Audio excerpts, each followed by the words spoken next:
평안하셨습니까? 오늘도 주님께서 우리에게 예배 일러주신 참 좋은 주일입니다. 사순절 네 번째 주일로 지키는 오늘 방송 예배에 참여해 주신 여러분들 모두 환영하고 감사합니다. 이제 마음 모두 묵도 들이심으로 예배 시작합니다.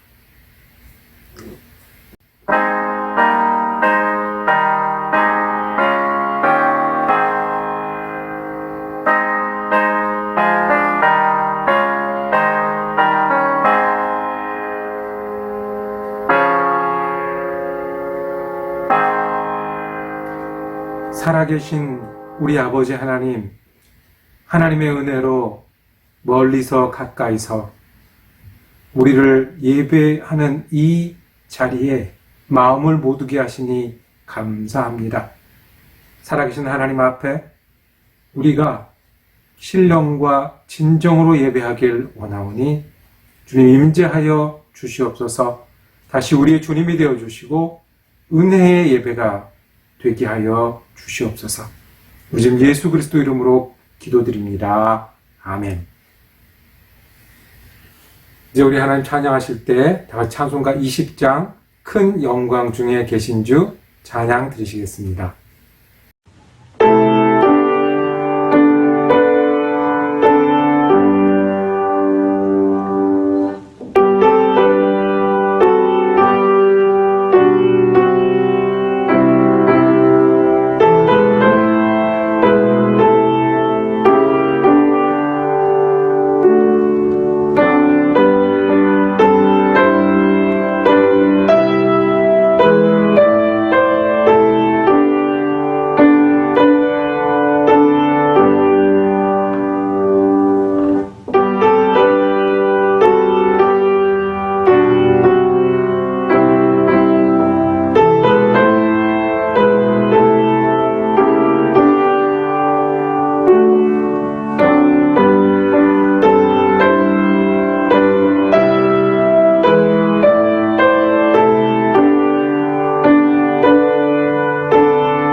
사랑과 은혜의 아버지 하나님, 언제나 우리의 목자 되셔서 우리를 인도하시고 지키시는 은혜 감사합니다. 우리를 사랑하여 주셔서 우리 주 예수 그리스도를 통하여 우리에게 구원을 베푸신 은혜 감사합니다. 그 구원의 은혜를 힘입어 우리가 날마다 주님 안에서 힘을 얻게 하시고 믿음으로 하나님의 사람으로 살아갈 수 있도록 은혜 주심을 감사합니다. 우리에게 주님의 교회를 허락하여 주셔서 한마음으로 모이게 하시고 한마음으로 예배하게 하시고 한마음으로 충성하고 서로 사랑하게 하시니 또한 감사합니다. 주님, 우리 가운데 코비드-19으로 아직 어려운 가운데 있음을 돌아보아 주시옵소서. 병으로 고통하는 사람들에게 치유의 하나님이 되어 주시옵소서. 소망과 힘이 필요한 사람들에게 주님께서 위로하시고 새로운 능력으로 더하여 주시옵소서. 생업의 어려움을 겪고 학업의 어려움을 겪고 그리고 관계의 어려움을 겪고 있는 많은 사람들에게 주님 언제나 곁에 계셔서 우리의 목자 되시며 사랑으로 은혜로 인도하시는 그 한가운데를 걸어가는 우리가 되게 하여 주시옵소서.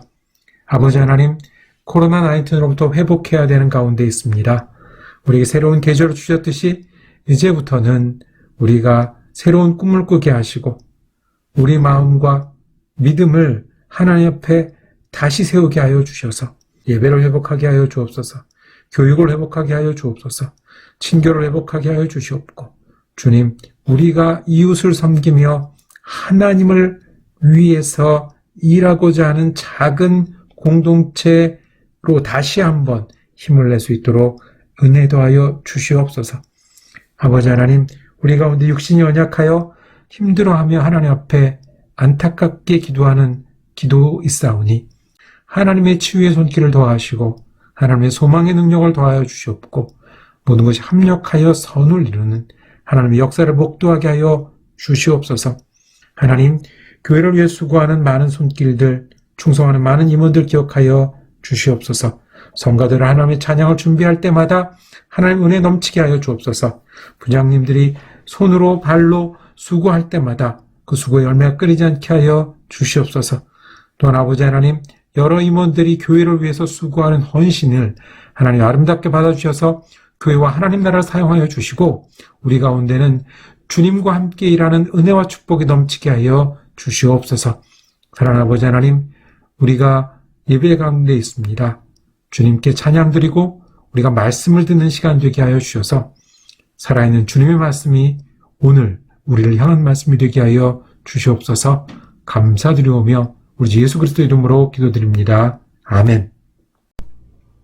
주님 가르치신 기도로 함께 기도하오니 하늘에 계신 우리 아버지여, 이름이 거룩히 여김을 받으시오며 나라가 임하시오며 뜻이 하늘에서 이루어진 것 같이 땅에서도 이루어지이다. 오늘 우리에게 일용할 양식을 주시옵고 우리가 우리에게 죄 지은 자를 사하여 준 것 같이 우리의 죄를 사하여 주시옵고 우리를 시험에 들게 하지 마시옵고 다만 악에서 구하시옵소서. 나라와 권세와 영광이 아버지께 영원히 있사옵나이다. 아멘. 예배 가운데 주시는 하나님의 말씀은 신약성경 사도행전 13장 28절에서 30절까지의 말씀입니다. 그들은 예수를 죽일 만한 아무런 까닭도 찾지 못하였지만 빌라도에게 강요하여 예수를 죽이게 하였습니다. 이와 같이 그를 가리켜 기록한 것을 다 행한 뒤에 그들은 예수의 시체를 나무에서 내려다가 무덤에 두었습니다. 그러나 하나님께서 예수를 죽은 사람 가운데서 살리셨습니다. 이는 주님의 말씀입니다. 말씀을 주신 하나님께 감사합니다.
제임스 허친슨이라는 사람은 그냥 시골에서 농사 짓는 농부였습니다.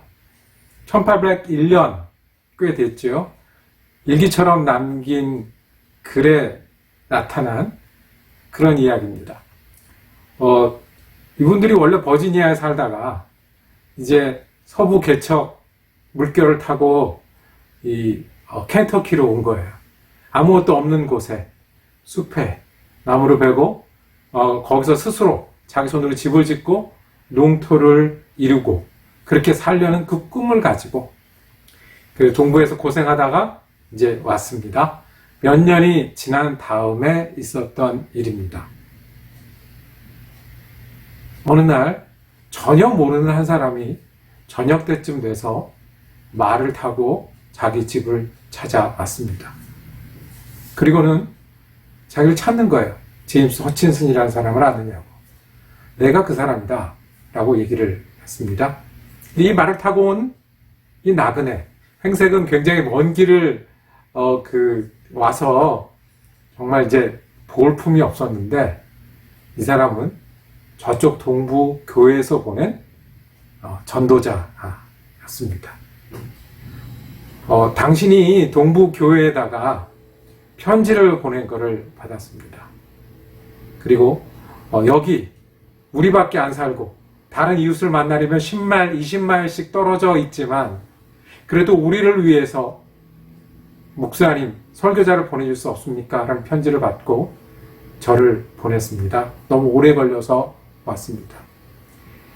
그 장면을 이 농부는 어떻게 기록하냐면 바로 내가 어저께 보았던 것처럼 생생하게 모든 과정을 기억하고 있다고 얘기를 했습니다.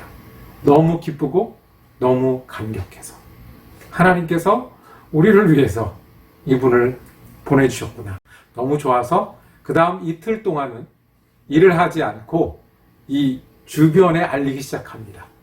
이 전도자가 온 게 목요일 저녁이었는데요. 금요일, 토요일 이틀 동안 할 수 있는데 멀리까지 가서 한 집을 만나려면 막 20마일씩 다녀야 되고 산을 넘어야 되는데 멀리까지 가서 이번 주일에 어디로 모이십시오.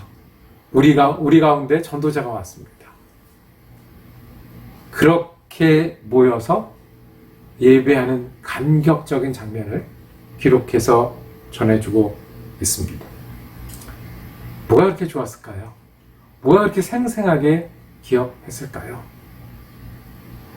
몇 년 전에 떠나와서 듣지 못했던 그 말씀을 다시 듣는 거예요. 그것 때문에 자기 일을 멈춰두고 사람들을 불러 모으고 정말 어려운 환경에서 전해지는 그 말씀, 그게 감격이고 기쁨이고 오래도록 남겨져야 될 이야기로 전해지고 있습니다. 쉽지 않았겠죠. 쉽지 않았기 때문에 아마 더 감격스러웠을 것입니다. 사도 바울도 그랬습니다. 말씀을 전하는 일이 쉽지 않았습니다. 말씀을 사도 바울로부터 듣는 일도 어려웠을 겁니다. 이제까지 말씀을 전하겠다고 여행한 사람이 없었잖아요. 예수를 전하기 위해서 다른 동네, 다른 나라에까지 가서 그 소식을 전한 일이 없었어요. 그러니 그 첫 여행이 얼마나 힘들었겠습니까? 아시는 대로 사도 바울과 바나바는 안디옥 교회에서 해외 선교사로 파송이 되었습니다. 그래서 처음으로 간 곳이 바나바의 옛 고향이었던 사이프러스라는 그 섬이었습니다. 그곳에 처음 갔을 때 말씀을 전하고 기도를 했는데 마술사와 시비가 붙고 총독의 법정에서는 그런 일들이 벌어졌어요. 그래서 다른 곳으로 이동을 합니다. 이제는 섬을 떠나 이제 대륙으로 로마 제국의 대륙으로 옮겼습니다. 그 처음 간 곳이 배를 타고 간 곳이 비시디아 안디옥이란 곳에 가서 말씀을 전하게 되었습니다. 오늘 읽은 말씀 앞에 보면 13절에 바울과 그 일행은 바보에서 배를 타고 밤빌리아에 있는 보가로 건너갔다. 그런데 요한은 그들과 헤어져서 예루살렘으로 돌아갔다. 이 짧은 구절에요. 어떤 일들을 겪었는지가 들어갑니다. 요한이라는 청년이 이 바울과 바나바의 전도 여행을 따라 나섰습니다. 걸어서 여행해야 되고 육성으로 전해야 될 때 도와주는 사람은 굉장히 귀했을 겁니다. 요한은 이 바나바의 조카였거든요. 그래서 요한을 데리고 갔습니다. 근데 이 요한이 어떻게 했다고요? 백길이 끝나자마자 다시 예루살렘으로 돌아갔어요. 왜 갔을까요? 얼마나 힘들었겠습니까? 이 젊은 청년이 따라다니기에도 힘든 여정인 거예요. 그 말씀을 전하는 의미가 무엇인지 알고 있음에도요, 환영해주는 사람들도 없고, 시비 거는 사람만 있고, 결과도 또 좋은 일도 기다리고 있지 않는 그 여행을 계속할 수 없어서 돌아갔습니다. 여러분, 이 요한은요, 마가 요한이라고 불리는 사람입니다. 그 마가복음의 저자, 바로 그 사람입니다. 이 마가는 예수님을 직접 보고 따라다녔던 적이 있는 사람입니다. 성령이 임해서 처음 교회를 했던 마가의 다락방은 바로 이 요한 마가의 집, 그 자기 집이었었습니다. 이렇게 예수님을 보기도 하고 예수 믿는 사람과 함께 잘 뭉치기도 돕기도 했던 그 요한 마가도 힘들어서 어려워서 돌아갔습니다. 이 짧은 구절은 얼마나 힘든 과정을 겪고 있는지 보여줍니다. 그런데 바울은 말씀 전하는 일을 계속합니다. 왜 그랬을까요? 이렇게 어려운 일이 있는데 처음 하는 일이라 힘들고 반겨주는 사람들이 없어서 힘든데 간단합니다. 전해야 되는 복음이 그 속에 있기 때문에 그렇습니다.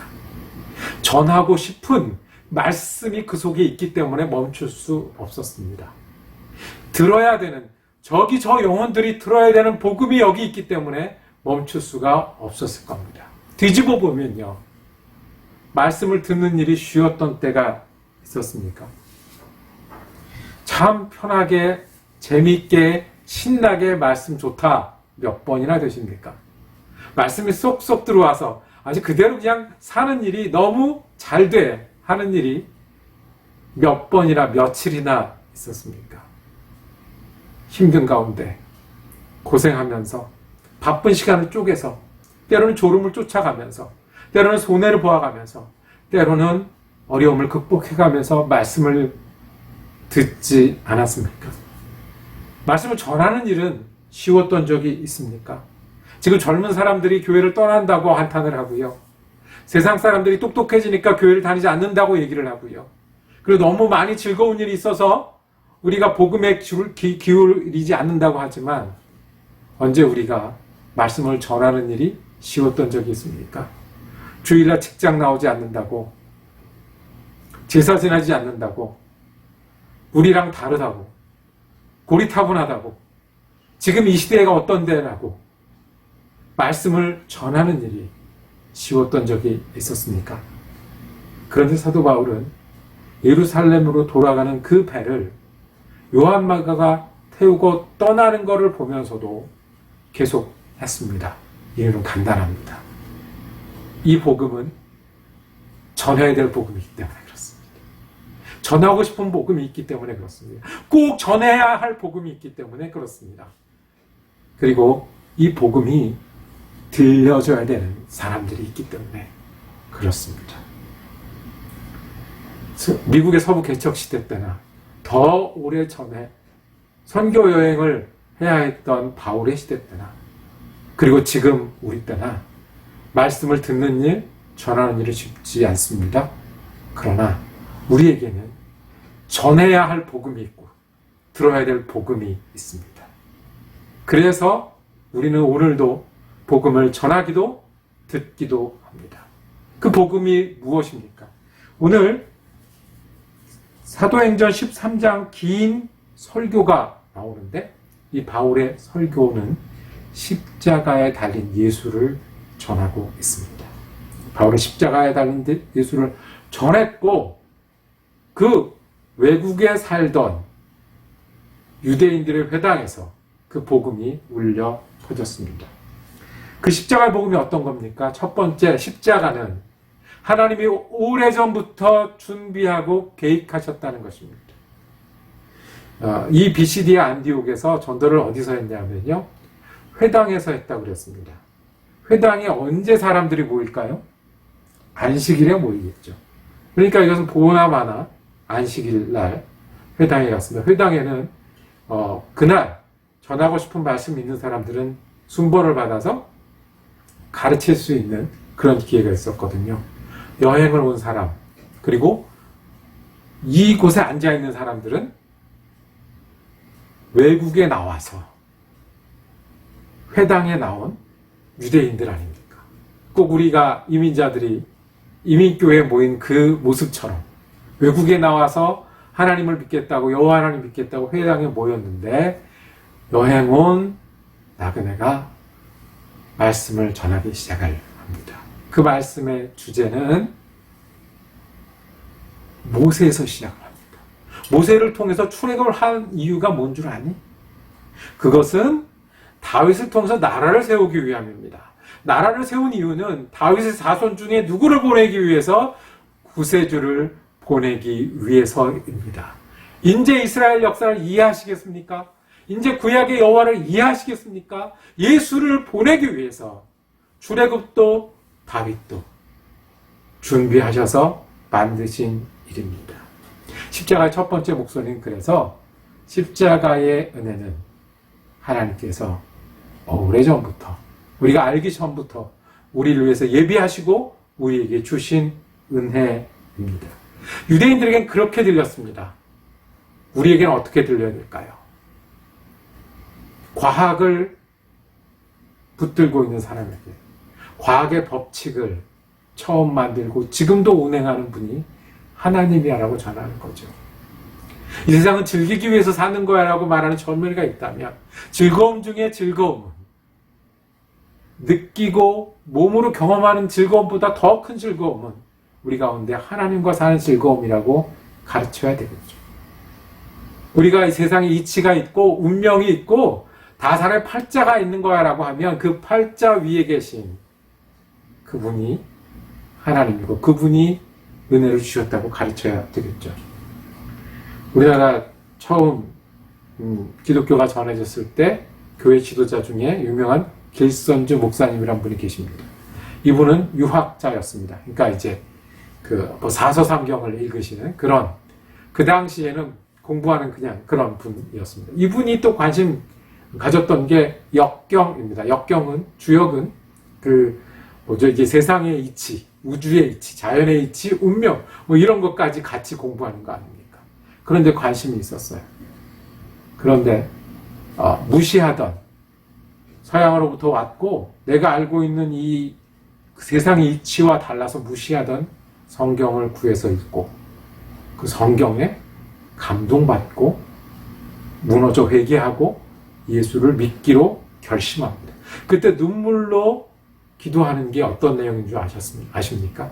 그 사람이 무릎을 꿇고, 한국 유학자니까 무릎을 꿇고 절하면서 뭐라고 불렀냐면, 상제님, 상제님. 우리가 알고 있는 옥황상제, 우리가 알고 있는 하늘의 도가 이 예수였구나. 십자가는요, 하나님께서 모세 다윗으로 준비시키시고 주셨던 예수, 그리고 우리가 살게 하시고 경험하게 하셔서 생각하게 하시고 느끼게 하신 그 모든 과정 전에 우리를 위해서 예비해 놓으신 하나님의 은혜입니다. 이것이 십자가를 전했던 첫 번째 목소리였습니다. 그렇게 예비하신 은혜가 둘째로, 나무 위에 달려서 돌아가신 예수 그리스도가 구세주다라는 그 복음을 전해주고 있습니다. 오늘 읽은 말씀이죠. 그들은 예수를 죽일 만한 아무런 까닭을 찾지 못했지만 빌라도에게 강요해서 예수를 죽이게 하였습니다.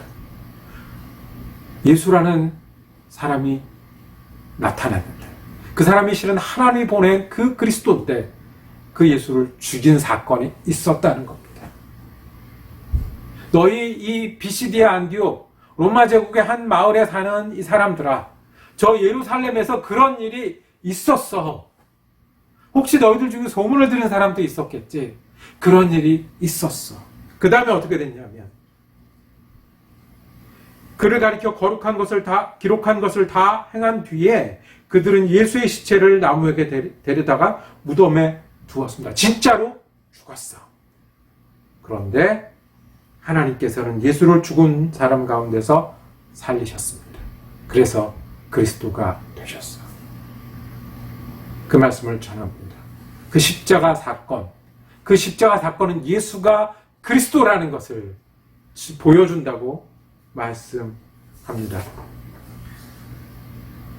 하나님이 계획만 하신 게 아니고 저 멀리 사건이 아니고 그 예수가 당신들에 위해서 저쪽에서 죽었다는 거예요. 실제로 죽었고 실제로 피 흘렸고 실제로 무덤에서 다시 일어나셨다. 너희가 그 복음을 들어야 한다. 너희가 믿어야 될 예수가 바로 그 예수다. 너희가 믿어야 될 예수가 십자가에 죽은 예수고 죄 없이 죽은 예수가 부활한 그 예수가 너희가 믿어야 될 예수라고 전하고 있습니다. 예수의 십자가는 누구를 위한 것입니까? 우리는 생각하기를 예수의 복음은 누구를 위한 것, 누구에게 맞는 것, 어느 시대에 맞는 것, 어디까지 되는 것 이렇게 나누기 좋아합니다. 그런 비시디아 안디옥 사람들에게 바울은 전합니다. 바로 당신들을 위해서 그 예수가 그날 죽었다고 증거합니다. 복음은 바로 당신들을 위해서 그 예수가 그날 죽었고 그 예수가 부활해서 우리의 구세주가 되신다는 그 복음입니다. 친구의 구세주가 아니고요. 우리 아버지의 구세주가 아니고요. 오랜 역사의 구세주가 아니고요. 그 십자가가 내 십자가가 된다는 그 이야기. 그래서 이 복음은 전해지고 들려지고 들어야 하고 반복해야 되는 이유가 그 십자가가 내 십자가이기 때문에 그렇습니다. 세 번째로 바울이 전한 복음은 이 십자가가 내 십자가가 되면 우리는 새로운 삶을 산다고 하는 겁니다. 38절 39절 말씀입니다. 그러므로 동포 여러분 바로 이 예수로 말미암아 여러분에게 죄의 용서가 선포된다는 것을 알아야 합니다. 유대 사람들에게 죄의 용서는요, 하나님의 백성이 되는 걸 의미합니다. 하나님의 사람이 되는 걸 의미합니다. 그냥 보통 유대인이 아니라 정말 참 유대인이 되는 것을 의미합니다. 이게 어떤 겁니까? 39절에 이어지기를 여러분이 모세의 율법으로는 의롭게 될 수 없던 그 모든 일에서 풀려납니다. 믿는 사람은 누구나 다 예수 안에서 의롭게 됩니다. 하나님 괜찮다. 하나님이 너는 내 백성이다. 내 자녀다. 너는 구원의 사람이다라고 그 십자가가 내 십자가가 되게 하는 겁니다. 죄 용서란 말을 했는데요. 이 회개라는 말은 아시는 대로 방향을 바꾸는 겁니다. 이렇게 살아가다가 방향을 바꾸는 게 회개입니다. 하나님 없이 죄인으로 살아가다가 이제 믿음으로 사는 길로 살아간다는 겁니다. 그래서 이 말은 꼭 다시 산다는 말, 예수를 믿는다는 말은 회개와 다시 산, 거듭나는 말과 같이 오지요. 이전에 이렇게 사는 삶에서 새로 사는 삶으로 다시 태어나는 겁니다. 뭐가 다르죠? 예수와 살아가는 거죠.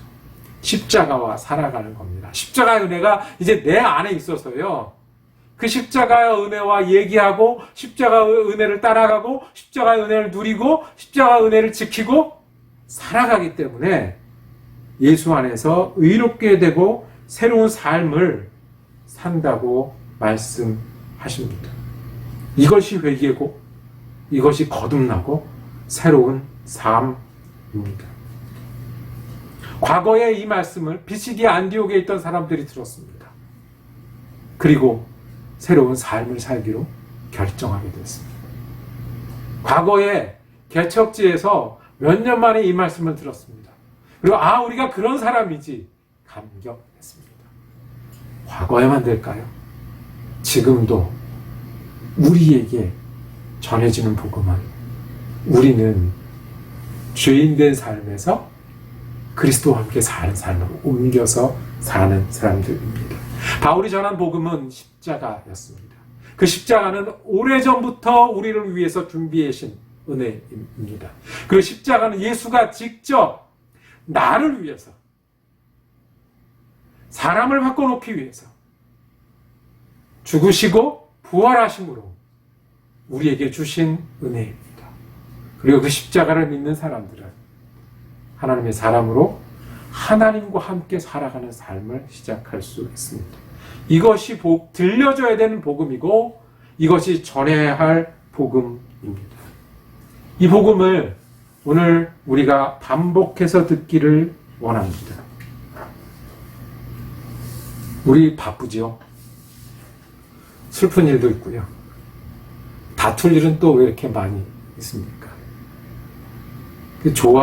좋은 경우를 해봤자 우리가 좀 마음을 넓게 하고 천천히 가는, 여전히 우리는 힘들고 여전히 우리는 어렵습니다.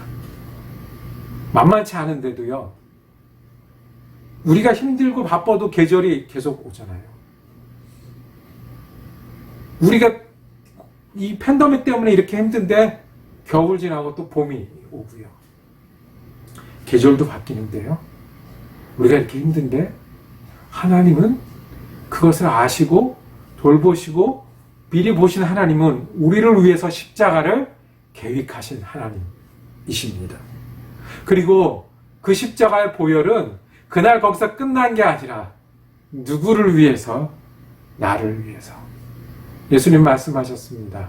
친구를 위해서 목숨을 버리면 이에 더 큰 사랑은 없나니. 그 친구, 나요, 우리요. 하나님은 십자가로 그 은혜를 그날 거기서 이루어내셨습니다. 그리고 그 다음부터 우리는 믿음으로 하나님과 사는 길이 열린 겁니다. 우리는 여전히 슬픈 일이 있고요. 우리는 여전히 고생하는 일이 있는데 그 모든 것을 덮는 바람처럼, 그 모든 것을 덮어내는 계절처럼 십자가는 우리에게 다시 들려짐으로 하나님이 오래전부터 계획하셔서 나를 위해서 십자가를 지셨고, 그리고 지금도 그 십자가 때문에 믿음으로 살아갈 수 있음을 기억하게 하시고 따라가게 하십니다. 그리고 한 가지 더요. 우리는 듣는 사람뿐만 아니라 전하는 사람도 되어야 합니다. 전할 복음이 있어서 말을 타고 그 멀리서 왔던 사람처럼, 전할 복음이 있어서 도망가는 사람, 젊은이를 놔두고도 내가 목숨을 걸고 전했던 바울처럼 우리가 전할 이 십자가가 있으니 우리는 전하는 사람까지 되어야 합니다. 하나님께서 예배해 주신 그 은혜, 그날 예수께서 지신 십자가, 그 십자가 때문에 시작한 새로운 삶을 전하는 일이 우리의 일입니다. 우리 안에 있으면, 우리가 해야 하면 우리도 전하는 사람이 되어야 합니다. 오래전에 어떤 장로님이 은퇴를 하셨습니다. 사업을 정리하시고 마이크를 잡고 교회에서 얘기를 하십니다. 너무 좋습니다. 저는 이제부터 전도하는 일을 할 겁니다. 해외에 나가서 선교사들을 도울 겁니다. 70이 넘으신 그 장로님 얼굴이요, 전 지금도 잊을 수가 없어요. 이름도 기억이 안 나요. 무슨 말을 했는지 기억이 안 나는데 그 얼굴빛이 기억이 나요. 전해야 될 복음이 있는 그 사람이었습니다. 어떤 젊은 사람을 만났는데 군대에서 어떤 분을 만났다는 거예요. 근데 내가 아는 사람인 거예요. 근데 그 사람을 왜 기억하냐 하면 자기가 밤에 고쳐 서는데 그분은 그 소대장이었는데 그 산끝 꼭대기까지 올라와서 자기 얘기, 이런 얘기 저런 얘기 물으시고 내가 너를 위해서 이 자리에서 기도하겠다. 그 전방 초소에서 손을 붙잡고 자기 부하를 위해서 기도해 주던 그 대장을 잊지 못한다는 거예요. 그게 전하는 사람이 주는 울림입니다. 사도 바울은 고생했지만 그 울림과 감격도 있었을 겁니다. 멀리 그 한 집을 찾아서 말을 타고 며칠을 와야 했던 그 전도자도 그 울림과 감격이 있었을 것입니다. 주님의 십자가를 기억하는 이 주간에 십자가의 복음이 우리의 복음으로 다시 들려지기를 원합니다. 그리고 우리도 그 십자가의 복음을 전하는 그런 그리스도인이 되기를 원합니다. 기도하겠습니다. 주님, 우리를 위해서 지신 십자가를 감사합니다. 언제 들어도 우리의 간격이 되고 힘이 됩니다. 쉽지 않고 어려운 날들을 지내는 순간순간에도 우리가 십자가의 복음을 기억하고 십자가의 복음을 전하는 그리스도인들이 되게 하여 주시옵소서. 우리 지금 예수 그리스도 이름으로 기도드립니다. 아멘. 받은 말씀 기억하시면서 찬송가 268장 죄에서 자유를 얻게 함은 찬양 드리시겠습니다.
함께 기도하시겠습니다.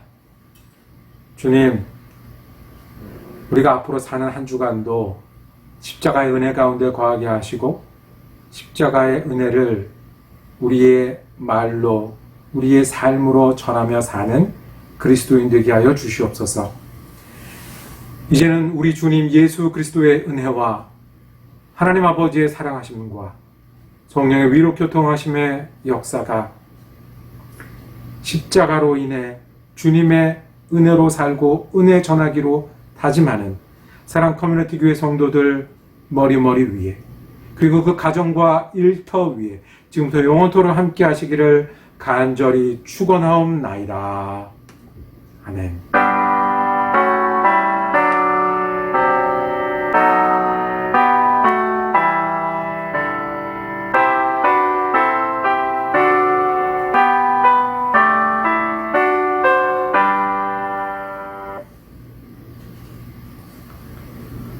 함께 예배할 수 있어서 참 감사했습니다.